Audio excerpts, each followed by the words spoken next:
Hello everyone, তোমরা সবাই কেমন আছো? আশা করি খুব ভালো আছো। তো আজকে দেখো নিয়ে চলে আসছি নতুন একটি রেসিপি। তো চিংড়ি মাছের পেঁয়াজ পোস্ত। তো এটা একটি অসাধারণ রেসিপি, তোমরা একবার ট্রাই করো, অবশ্যই তোমাদের ভালো লাগবে। আর এই রেসিপিটা বানানোর জন্য কোনো এক্সট্রা বেশি উপকরণ লাগে না। তো দেখো কিভাবে আমি এটা বানাচ্ছি। প্রথমে চিংড়ি মাছগুলোকে ভালোভাবে ধুয়ে পরিষ্কার করে নিতে হবে। অবশ্যই মাথায় রাখতে হবে চিংড়ি মাছের যে কালো অংশটা থাকে সেটা ফেলে দিতে হবে।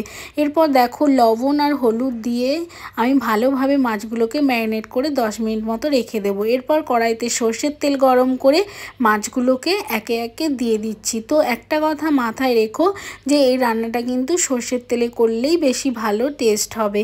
তো দেখো মাছগুলো আমি এদিক ওপিট ভালোভাবে ভেজে নিচ্ছি। তো মাছটাকে একটু লাল লাল করে ভেজে নিতে হবে। মাছগুলো ভাজা হতে হতে দেখো আমি মিক্সার গ্রাইন্ডারে আমি 3 চামচ মতো পোস্তটাকে ভিজিয়ে রেখে দেবো।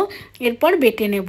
তো দেখো মাছগুলো লাল লাল করে ভেজে নিয়েছি। আর যে মাছের তেলটা বেঁচে গেল সেটার মধ্যে একটা তেজপাতা আর শুকনো লঙ্কা দিয়ে দিলাম। এরপর দেখো পেঁয়াজ কুচি রেখে গেছি।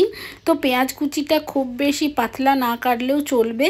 তো দেখো আমি একটু বড় বড় করে কেটেছি। তো তোমরা এরমভাবেও কাটতে পারো বা পাতলাও কেটে নিতে পারো। তো দেখো পেঁয়াজটা দিয়ে দেওয়ার পর এর মধ্যে হলুদ, লঙ্কা গুঁড়ো, স্বাদ মতো লবণ দিয়ে ভালোভাবে পেঁয়াজটাকে ভেজে নিচ্ছি। তো দেখো পেঁয়াজটা ভাজা হতে হতে দেখো পোস্তটা রেডি হয়ে গেছে। যখন পেঁয়াজটা ভাজা হয়ে তেল ছেড়ে আসবে তখন দেখো পোস্তটা আমি দিয়ে দিচ্ছি। পোস্তটা দিয়ে হালকাভাবে আমি একটু জল দিয়ে দেব। জল দিয়ে এটাকে ভালোভাবে একটু ভেজে নেব। তো দেখো পোস্ত থেকে তেল ছেড়ে এসেছে। এরপর একে একে মাছগুলোকে আমি দিয়ে দিচ্ছি। চিংড়ি মাছগুলো সাবধানে দিতে হবে।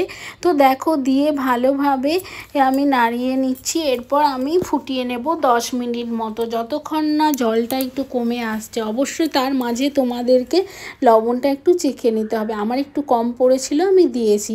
তো দেখো এইভাবে তোমরা এই রেসিপিটা ট্রাই করতে পারো। এই রেসিপিটা তৈরি করতে কোনো ঝামেলা লাগে না, বেশি মশলাও লাগে না।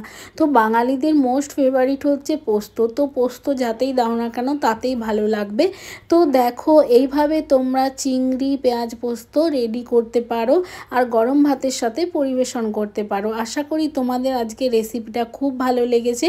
যদি রেসিপিটা তোমাদের ভালো লাগে অবশ্যই আমাকে কমেন্ট বক্সে জানাবে। তো আমার এই রেসিপিটা অত্যন্ত প্রিয়, তাই তোমাদের সাথে শেয়ার করলাম। তো এতে বেশি তেলও লাগে না, মশলাও লাগে না। তো এটা খেলে আশা করি কারো কোনো প্রবলেম হবে না। তো দেখো এইভাবে তোমরা এই রেসিপিটা বানাবে। আর তোমাদের যদি এই রেসিপিটা ভালো লেগে থাকে অবশ্যই আমার চ্যানেলটাকে সাবস্ক্রাইব করে দেবে। আর পারলে একটা লাইক করে দিয়ে আমার চ্যানেলের পাশে থাকবে। Tata, bye bye.